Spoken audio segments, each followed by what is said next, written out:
Who doesn't love Marko from Nightwish? He's an absolutely fantastic musician. Oftentimes in the background, you have to listen carefully to hear him. You'll hear him sing harmonies for sure, but in this video, what he did is he got to sing the melody. We could put him at the forefront of the performance.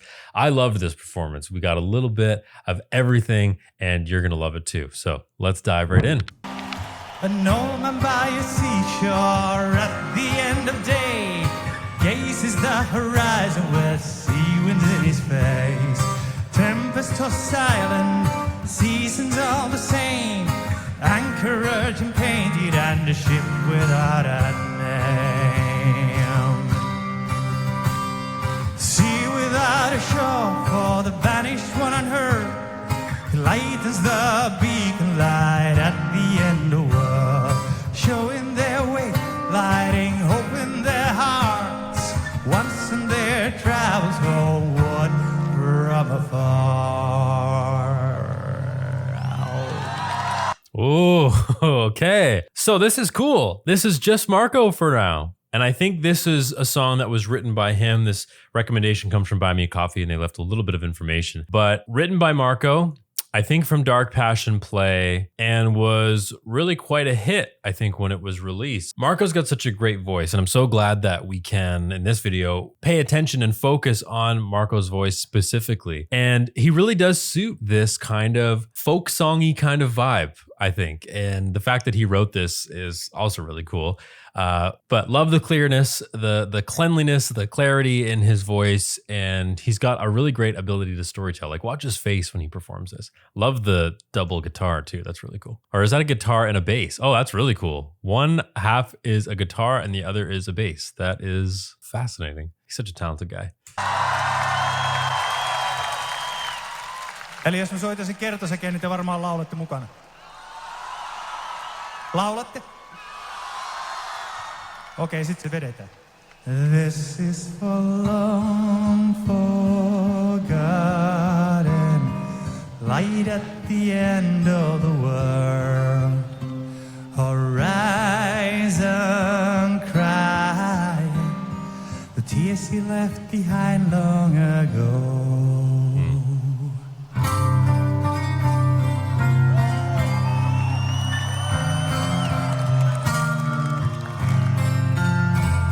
Look at the pants.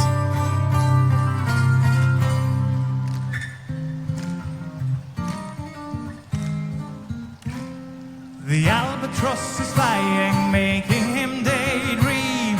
Time before he became one of the world's unseen. Princess in the tower, children in the fields. Life gave him it all, an island of the universe. Now his love's a memory, ghost in the fog. He sets the sails from last and saying farewell to the world. Anchor to the water, see it far below. Grass still in his feet and a smile beneath his brow.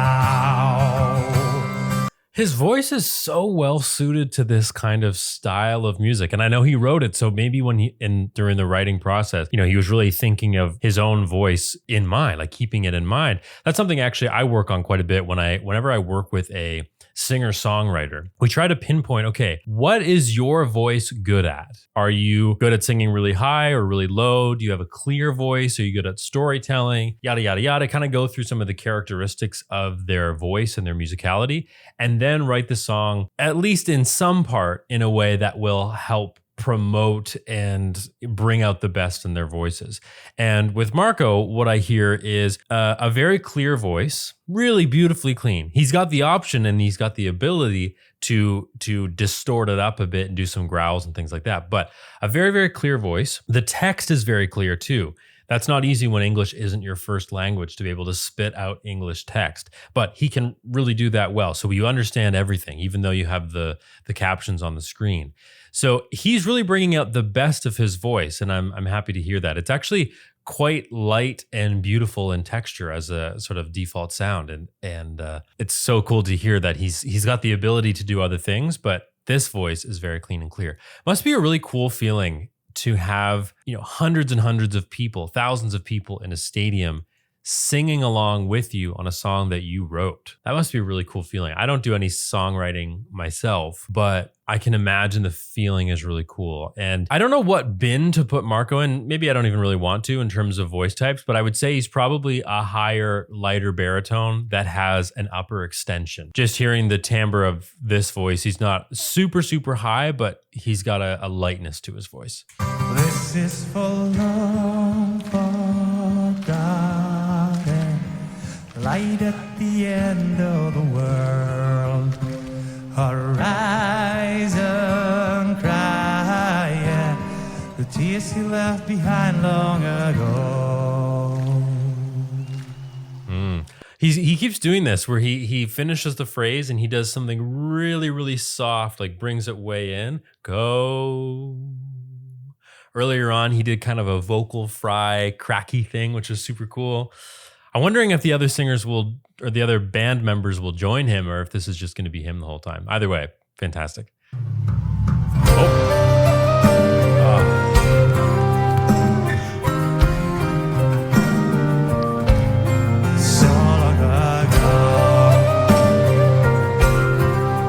There's Thomas. Love the guy.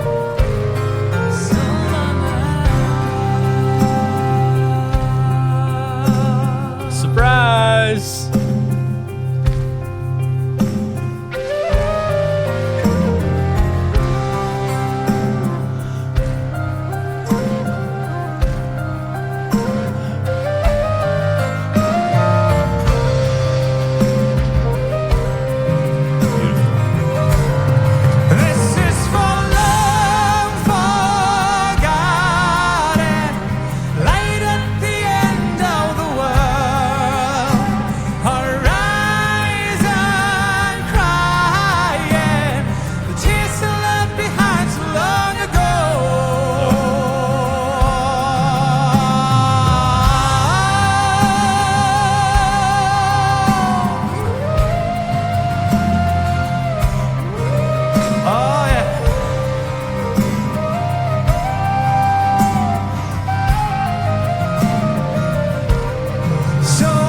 That instrument, when you incorporate that into a song, it just creates this overwhelming sense of an old tale coming to life, a life on the sea, or just a rich history. And it's used in so many different genres and in so many different countries. But it just creates, for me, just this feeling of the sea and the ocean and, living a life on a ship or something. And it just transports you to a different time. And I love that they're using that here. And so we get the introduction of the one and only Floor Jansen. Usually the roles are reversed, where it's Floor singing the melody and then Marko is supplying some nice harmony.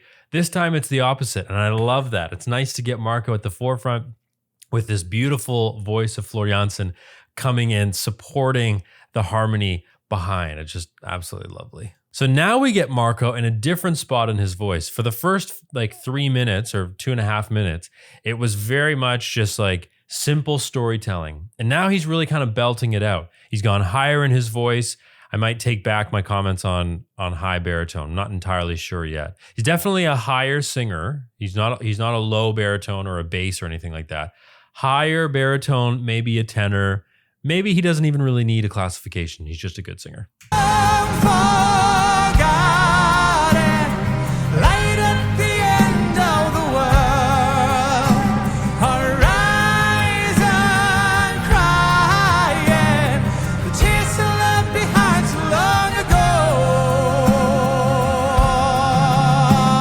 He's got a real horizon. It lives in this part of his face. And that's where he gets that beautiful brightness and the beautiful clarity in his voice. It's really nice. Again, not something probably 2 years ago I would have associated with a metal singer or a metal performer. A really beautiful lyrical voice. Wouldn't have put those things together at all. But Nightwish has been the band for me that has challenged my perception of other genres the most. First, it started with metal. I had preconceived notions about metal and the technique of singing metal, and it was wrong. And Nightwish proved me wrong. And that's why I've done so many videos on Nightwish, because I've wanted to be proved wrong again and again. But what that's done is it's inspired me, as have you as the audience member. It's inspired me to go into other genres that I had preconceived notions about, and also listen to groups and individual singers and bands that challenge the perception. There's some debate in this video whether Marko is a baritone or if he's a tenor, but whatever he is, he understands how to sing. He understands vocal technique. And if you're somebody who's looking to learn how to sing and you're a baritone or a bass baritone and you want to learn from me, I've created the world's first and only and best, to be honest, baritone only community on School. It's called the Baritone Lab. It's an awesome opportunity for me to share things like courses and resources like audio training guides, video training guides, PDFs, basically everything that I can think of to create to help you learn how to sing is happening in this community. There's also regular Zoom group classes. It's a lot of fun over there. And it's completely free for the first 7 days. After that, it's only $29 a month. So who says that vocal and musical education has to be expensive? Because it's not. It's $29 a month. So if you click the link in the video description, you can claim your free trial, set up your profile, get a few quick wins and see what the platform is like, and then you can join for reals.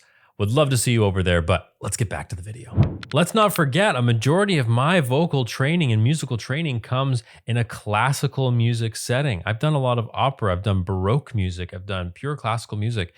And there's this belief system within that genre where you kind of stick your nose up a little bit and you think that classical technique or operatic technique is the end all be all of technique. And while I do think it is a very important technique to know, what I've learned through this journey is that there are some fantastic singers in other genres that they know what to do with their voices. They know how to maintain it. They know how to take care of it. They know how to have these, really long careers. And you can't have a long career in singing without some understanding of vocal technique, or else your voice will just be shriveled and dead by the time you're 45, right? So I'm really always thankful every time I watch a Nightwish performance and I do a video here on YouTube about Nightwish. I'm just in the back of my mind forever thankful and grateful to Nightwish and to the greater metal community for challenging me and educating me, because I think that's what this is about. I'm here to maybe try to shed some light on why something sounds good or certain techniques that these singers are using. But in the end, it really was Nightwish and the metal audience allowing me to be educated about something I was pretty ignorant about. So super thankful for that. Let's keep going. There's a mini rant, but I just wanted to get that off my chest. Love you guys.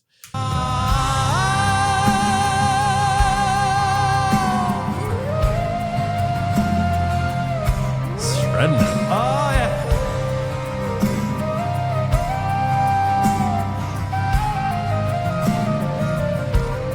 So long ago,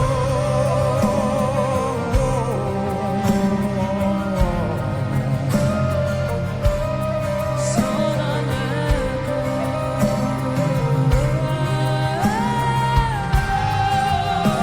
Nice. so long ago.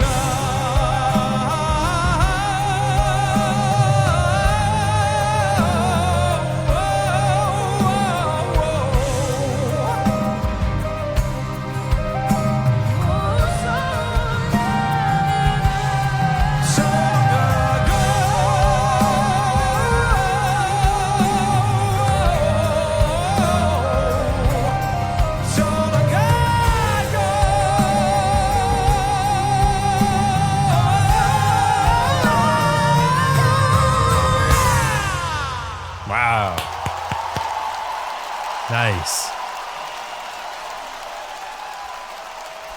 Exceptional performance. I love that. I love that it was so Marko focused, and then the rest of the band just supported him in his beautiful sound. And Marko here was really able to show off some of his vocal chops, which he definitely has. And you can hear that if you listen carefully in the Nightwish performances on YouTube.